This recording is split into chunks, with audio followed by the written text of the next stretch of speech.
April this year. What does that say about where we are as a country? I think Nigeria is sorted to being resilient. The National Assembly is something that must be gotten right. I think there's really anything on ground to improve. We struggled as to strike. The Minister of Education volunteered and said, give me 2 weeks. It was a lie.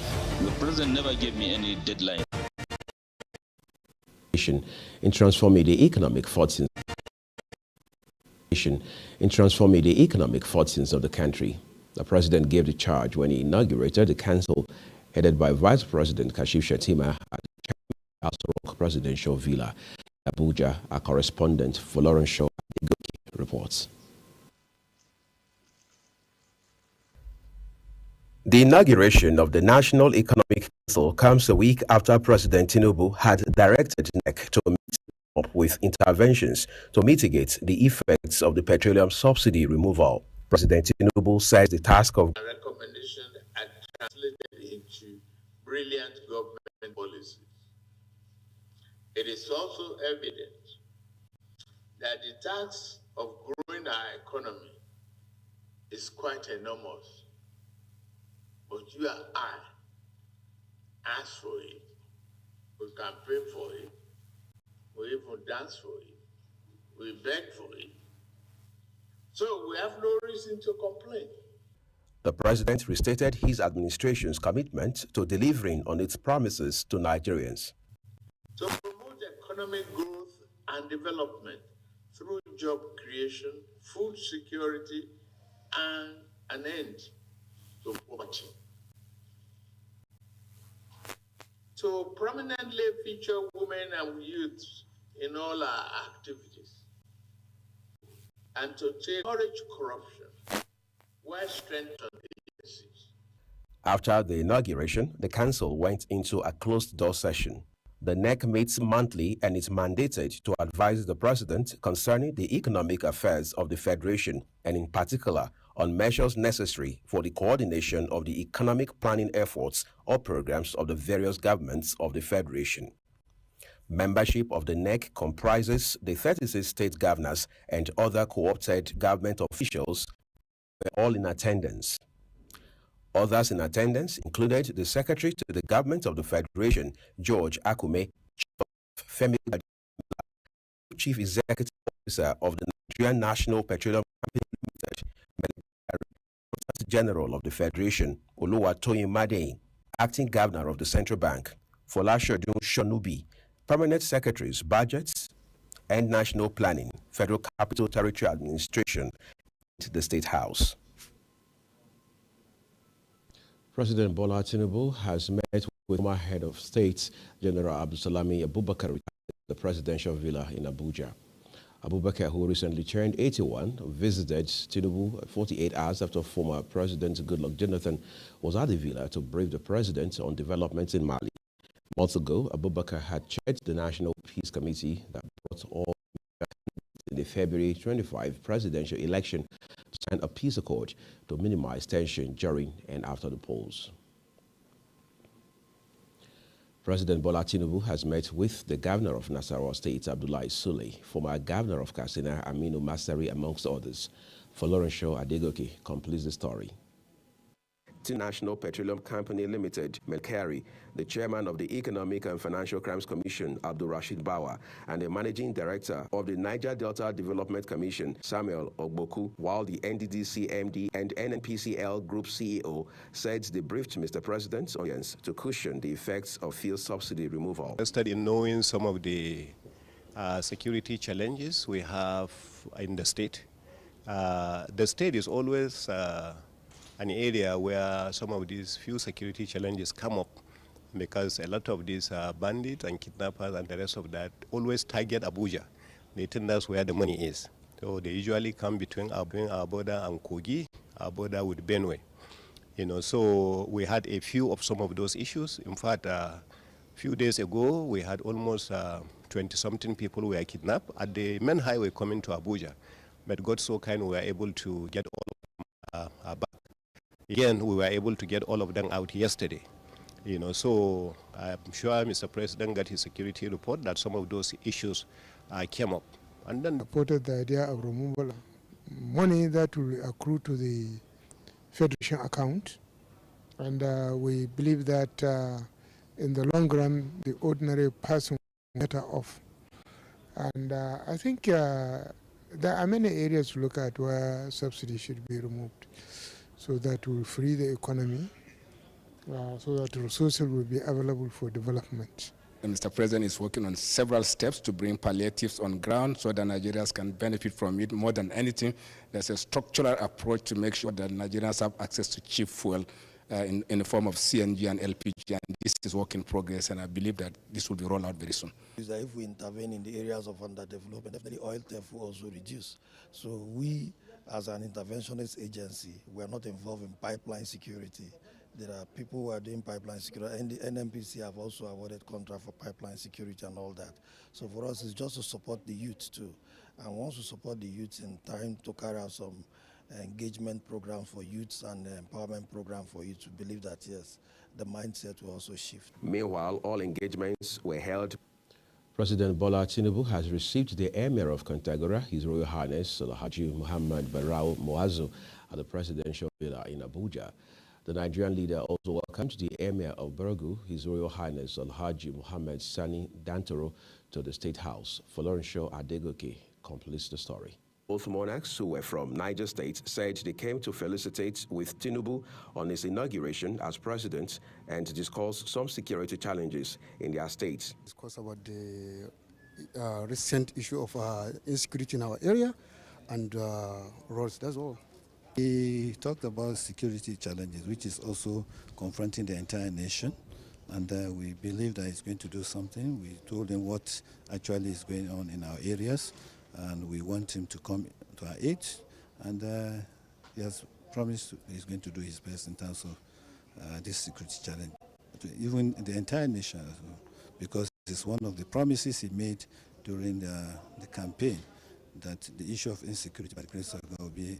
Recall that President Tinubu holds the title of Jagaban of Bergu, bestowed on him by the late Emir of Bergu, Haliru Dantoro Kitoro III.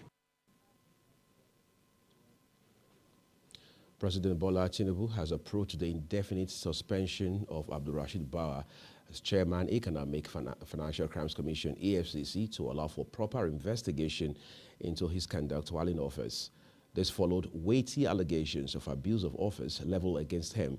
Bawah has been directed to immediately hand over the affairs of his office to the Director Operations in the Commission, who will oversee the affairs of the office of the Chairman of the Commission pending the conclusion of the investigation. In the meantime, the Department of State Services has invited Abdulrasheed Bawah, the suspended Chairman of the Economic and Financial Crimes Commission.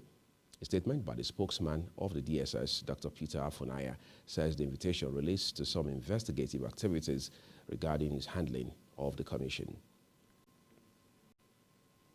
Let's turn to other stories now. The Director of Public Relations and Information, Nigerian Air Force Air Commando Ayodele Famuyiwa, says the military airstrike of January 24 in Nasarawa State only targeted and eliminated terrorists. Air Commander Famuyiwa said this while reacting to questions at a bi-weekly news briefing on the operational activities of the armed forces in Abuja. Our defense correspondent, a series of intelligence surveillance, adding that the innocent civilians were not killed has been speculated in some quarters. Director of Public Relations and Information, Nigerian Air Force, faulted a report by Human Rights Watch, alleging that the NAF bombarded others who were evacuating their cattle in Kwatari, a border community between Benue and Nasarawa State. It could be recalled that the Human Rights Watch says their preliminary investigation revealed that the pastoralists had gone to Kwatari to pay fines for the release of their cattle seized by Benue State livestock guards when they were stuck in the air raid. But in his reaction to the report, NAF spokesman challenged the organization to produce evidence to prove allegation that those killed in the airstrike were not terrorists. We are also aware that there's an ongoing operation, that's the Operation Rescue. And the intel came from several sources, and even to the commander of that operation for the air company, that there was plan by terrorists in that area. Remember, there have been several intel applications on this particular day. And the surveillance confirmed terrorists, and I mean terrorists. And how do you know that they are terrorists? Because they have tactics that they adopt. You see them coming on bikes, in triples, converging at a location, and after that they disappear, hiding under the forest. And that surveillance continued for almost throughout the day, until later in the evening when a truck appeared in that scene. The truck was suspected to have brought logistics to them. And that was why approval was given by the appropriate that truck should be taken out. And the truck was taken out. Now, if anyone is coming around to say innocent people were killed, has the press asked them, where is the photograph of the truck that brought the capsule that they're talking about? The claim is that they came there to come and play their capsule. Now, if you say people died, where is the truck? Where is the photograph of the dead body? And if you do your own investigation, you'll discover that if you say people died from a strike, there's going to be a way in what we look. However, according to the military high command, troops conducted several operations against terrorist enclaves, hideout camps, and training grounds at villages, mountains, and waterside within Konduga, Damboa, Bama, Goza, Mafa, Kukwa, Kaga, Shani, and Mungunu local government area of Borno State. On 3rd June 2023, troops had a military engagement in Boko Haram and Islamic State of West African terrorists at Ikwa in the Ikwa local government area of Borno State. Following the firefight, troops neutralized 3 terrorists while others fled with gunshot wound. Troops further exploited the general area and recovered 71 rounds of 7.62 millimeter napalm ammunition, 2 AK-47 rifle magazine, 1 improvised explosive devices with detonating fuse, 5 motorcycles, 25 bicycles, and 3 mobile phones. Damadami rules out that land, maritime, and air components of Joint Task Force Operation Delta Safe, as well as other operations in the South-South zone, have sustained the effort in ensuring a relatively safe and peaceful environment for business activities thrive in the region. It says troops conducted operational activities at the waterways, bush paths, creeks, cities, towns of Delta, Bayelsa, and River States. Troops also recovered and destroyed 122,600 liters of crude oil, 89,850 liters of automotive gas oil, 7 vehicles, 18 pumping machine, 1 outboard engine, 1 speedboat, 6 assorted ammunition, 1 weapon, and 1 tricycle. Troops also arrested 16 suspected economic saboteurs. All recovered items, arrested suspects, and handed over to the relevant authorities for further action.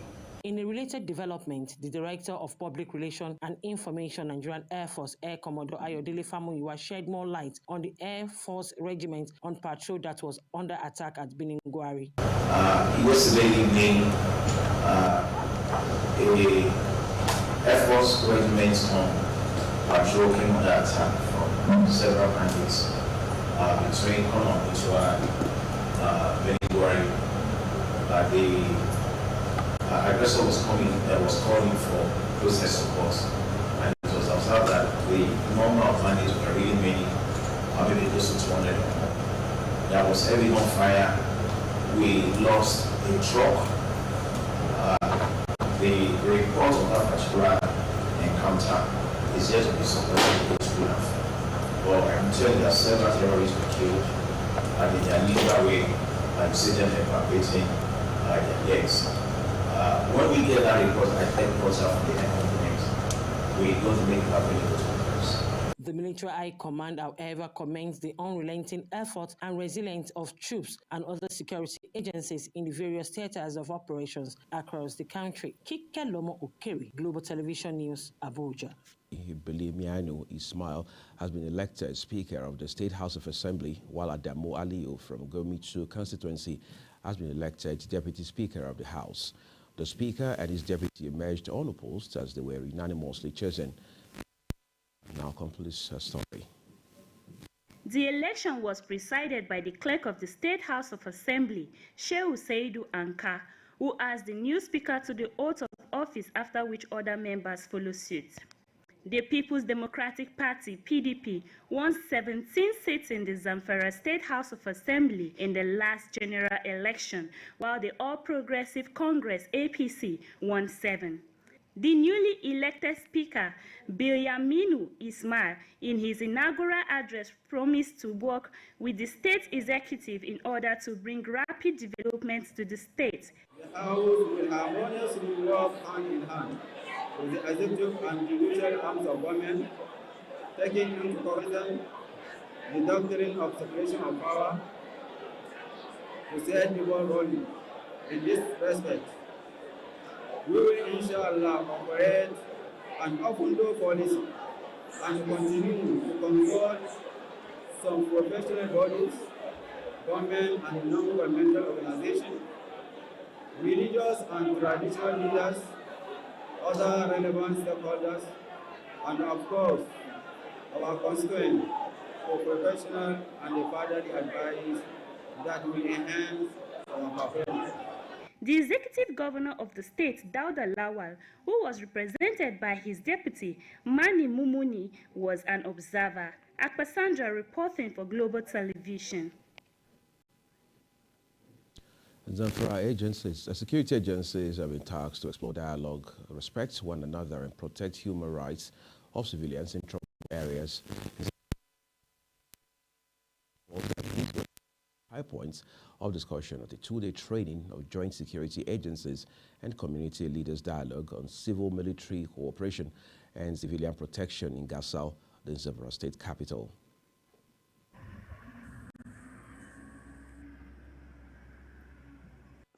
Communities in Zamfara state and other states in Northwest region have continued to suffer the brunt of banditry kidnapping for many years. Many have died, thousands have been displaced, several others have been kidnapped and released after payment of ransom, while some are still in captivity. Some communities have also suffered collateral damage during the course of military operations in the state. This has prompted the need for civilians. The joint dialogue and learning workshop being organized by security agencies, community leaders, and government functionaries is an offshoot of the projects that we're implementing, which centered around promoting stability, access to justice, accountability in Northwest Nigeria. And this project is being implemented in Kaduna and Zamfara states. The state coordinator of the National Human Rights Commission and the representative of the state governor underscored the need for trust building between the security agencies and community members, adding that doing so will assist a great deal to form synergy among themselves in the area of sharing intelligence, which is one of the keys to success to finish out terrorists from their hideouts.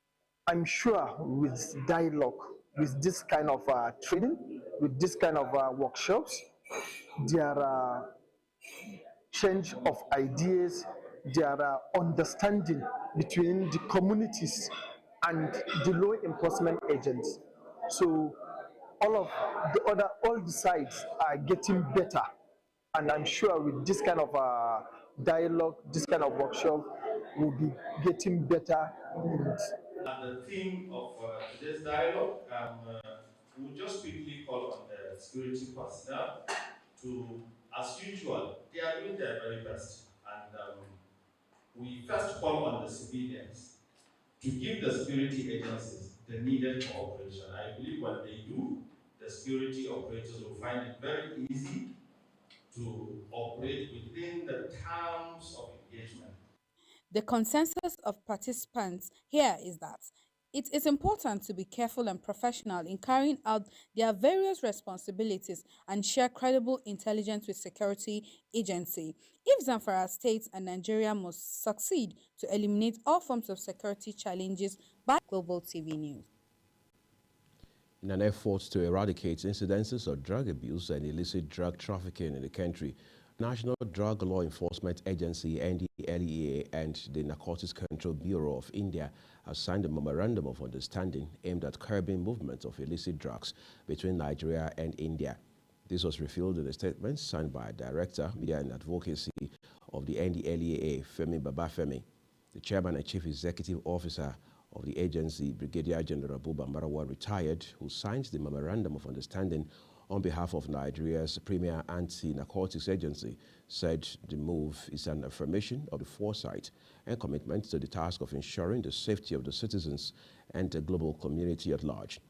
Mawa stressed that the partnership will impact greatly on efforts to prevent illicit trafficking in narcotic drugs, psychotropic substances, precursor chemicals, and related matters between both countries.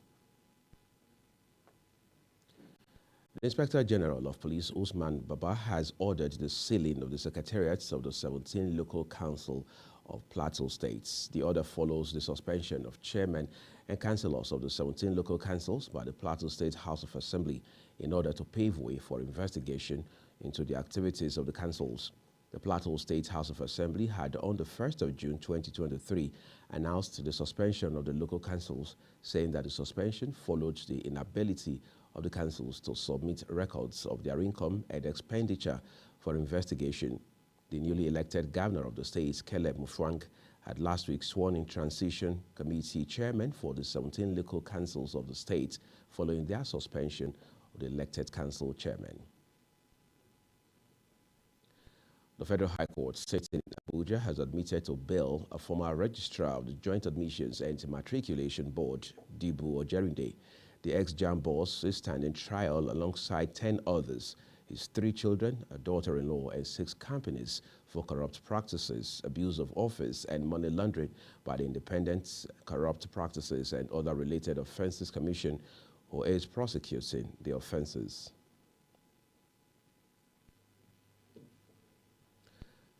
This is Global TV. You're watching the AM News coming to you on Star Times Channel 276 from Nigeria's capital, Abuja.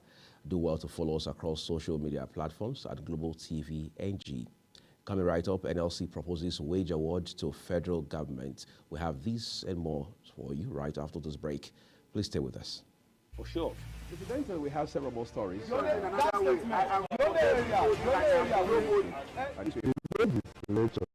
Was carefully crafted to 22.2% inflation rate as of April this year. What does that say about where we are as a country? I think Nigeria has resorted to being resilient. The National Assembly is something that must be gotten right. Before you call a police station, before they even leave, they'll take permission from I don't think there's really anything on ground to improve. The struggle with the ASIS strike. The Minister of Education volunteered and said, give me 2 weeks. It was a lie. The president never gave me any deadline.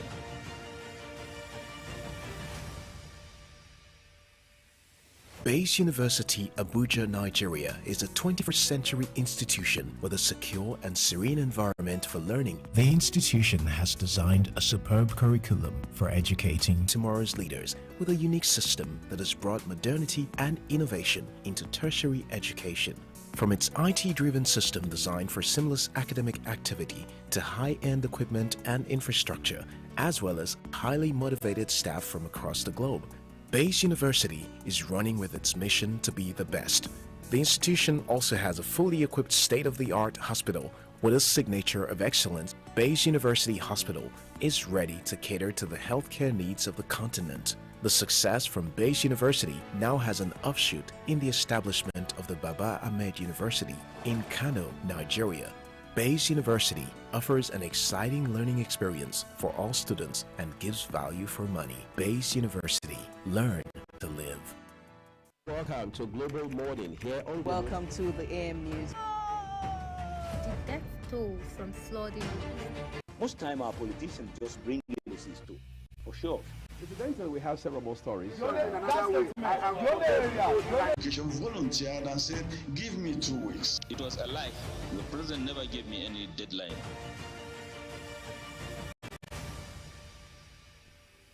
Released rail transport report for first quarter of 2023.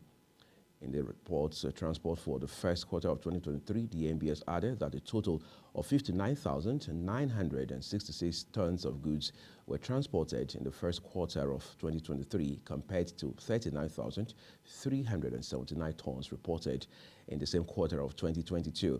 In terms of revenue generation, 768.44 million naira was received from passengers over the period, indicating a decrease of 63.02% relative to 2.0 billion naira in the same quarter of the previous year. Let's look at business on the international scene now. China's consumer and factory activity weakened in May, and record-breaking unemployment among young people in cities rose as economic rebound following the end of antivirus controls slowed. China's economic activity rebounded after the ruling Communist Party in December lifted controls that cut off access to major cities for weeks at a time and blocked most international travel. However, consumers, uneasy about the possible job losses, returned to shops and restaurants less weakly than expected. Growth in factory output decelerated to 3.5% from the previous month's 5.6% after interest rate hikes in the United States and Europe to cool inflation depressed demand for Chinese exports. And on the foreign scene, Russian Foreign Ministry spokeswoman Maria Zakharova on Thursday said her country's nuclear deterrence policy is purely defensive. Speaking to reporters at a briefing taking place on the sidelines of the St. Petersburg International Economic Forum, Maria Zakharova said the hypothetical use of nuclear weapons is clearly limited to emergency circumstances within the framework of purely defensive purposes. The statement came as Russian President Vladimir Putin said that Moscow will deploy some of its tactical nuclear weapons to Belarus next month. Nigerian referee struck to death by thunderbolt while officiating. Fidelis Yegomena is our guide on sports. A friendly match between students from Mandala and Suleja in Niger State, Nigeria, has left many in tears after match referee Mustafa Bello was struck to death by thunderbolt. According to one Mohammed Musa, the tragic incident happened at a community primary and secondary school field in Mandala on Wednesday, 14 June, at the beginning of the second half. The thunderbolt struck as the late Bello and other officials beckoned on the players who had earlier taken shelter inside the primary school classrooms to return back to the field of play, and despite medical intervention, Bello was confirmed dead shortly. The late Bello has since been laid to rest in Suleja town according to his faith. Less than 24 hours since the summer transfer window opened, the Premier League VAR, the organizer of the English top flight, has revealed the fixtures for the 2023-2024 season, with Chelsea set to host Liverpool at Stamford Bridge in their opening match of the incoming campaign. While the rest prepared to feature in the Europa League, Chelsea won't be making any European appearance after a dismal outing last season and will now look forward to a fresh start against Liverpool on Sunday, 13th August 2023. Similarly, the official Premier League football for the 2023-2024 season has today been unveiled.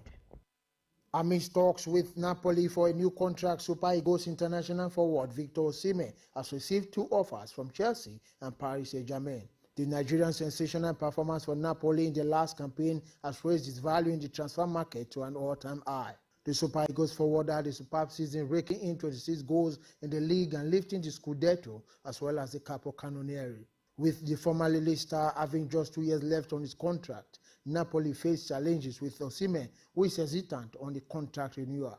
And despite having a release clause of £138 million to fend off interest from Europe's big boys, the pacey forward may be priced away for a lower fee next summer, as he will only have a year left on his contract, or in 2025 when he gets to leave for free. Fidelis Nyegoena for Global Television News. And that's it for the AM News here on Global TV, live in Nigeria's capital, Abuja. Remember, we're on Star Times, channel 276, so you can follow us. The legislature was carefully crafted to 22.2% inflation rates as of April this year. What does that say about where we are as a country? I think Nigeria has resorted to being resilient. The National Assembly is something that must be gotten right. Before you call a police station, before they even leave, they'll take permission from I don't think there's really anything on ground to improve. the struggle with ASU strike. The Minister of Education volunteered and said, give me 2 weeks. It was a lie. The president never gave me any deadline.